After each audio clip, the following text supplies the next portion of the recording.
He texted me at 4:17 p.m., stuck at a conference, can't make it. I'll make it up to her, I promise. I stared at the message while my daughter adjusted her veil in the mirror. She looked radiant.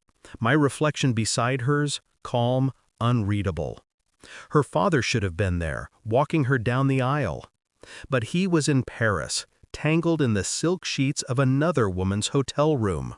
I knew it because I paid for the trip. And the private investigator I hired just sent me a photo, my husband holding hands with his colleague outside the Ritz. I studied the image for a full minute. The way his head tilted toward her. The way he smiled, a smile that used to belong to me. He thought he was clever.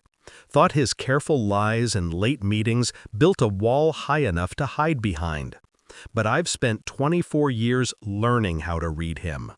The twitch of his left eyebrow when he lies.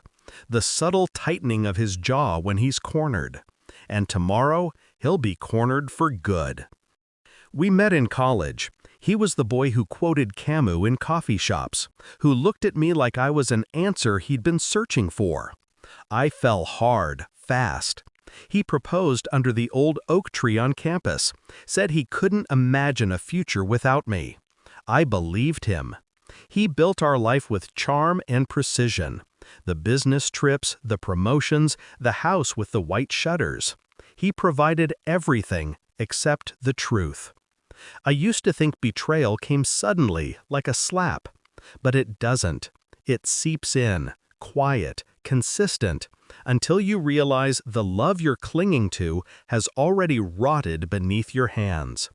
It started small, a new cologne, late-night calls in the garage. The first time he came home smelling like someone else's perfume, he said it was from a client's handshake. I smiled, kissed his cheek, and pretended to believe him. That night, I started recording everything, every receipt, every message, every late-night meeting. When the pattern emerged, I didn't cry. I documented. I planned. The day I hired the investigator, I withdrew the retainer from our joint account. He didn't notice. He never checked statements. Too busy curating his double life. When the photos started coming in, I cataloged them. Dates, times, locations. Paris, Berlin, Singapore. Always conferences. Always the same woman. Then came my favorite part, the setup. Last month, I told him about our daughter's wedding expenses. Said we needed to budget carefully. He nodded, distracted, scrolling through his phone. I quietly moved our savings into an account in my name only. The travel card I left active, the one he used for his business trips, I upgraded it, gave it higher limits, told him it was a gift for his career. He booked Paris with it 2 weeks ago. I made sure the flight, hotel, and restaurant reservations were all traceable back to our joint company card. Evidence. Then I called our lawyer. Tonight, after the reception, I'll send an email. Just one. It's already written, saved in drafts, addressed to the board of directors of his firm. Attached, a PDF with a detailed timeline of his conference expenditures, cross-referenced with the hotel receipts, dinner bills, and surveillance photos. Every transaction signed with the company's name. Corporate fraud, misuse of company funds, immediate grounds for termination, and divorce.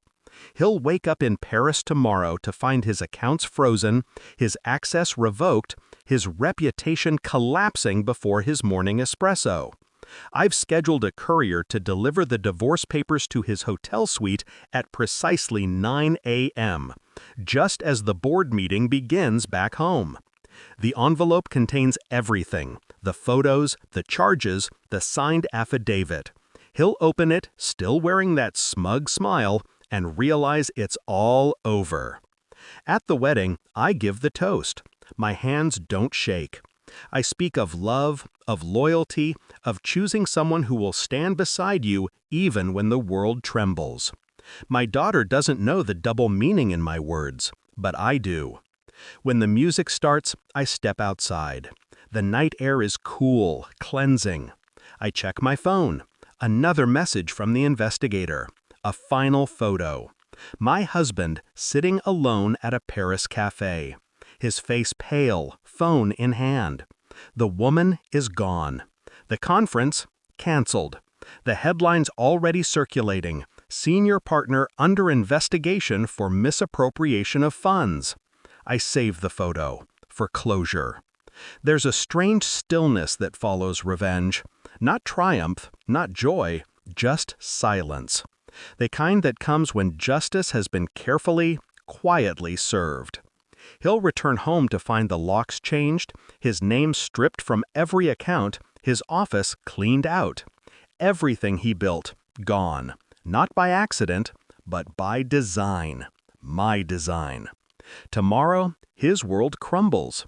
Tonight, I dance with my daughter. And for the first time in years, I feel light.